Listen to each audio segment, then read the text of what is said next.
மடி மீது நீ தூங்கிடு விழிநீர் வீணாக இமை தாண்ட கூடாதென துடியாக நான் சேர்த்தேன்.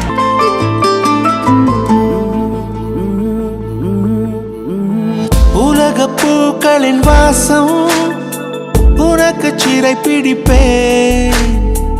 உலர்ந்த மேகத்தை கொண்டு நிலவின் கரை துடைப்பேன். ஏனென்றால்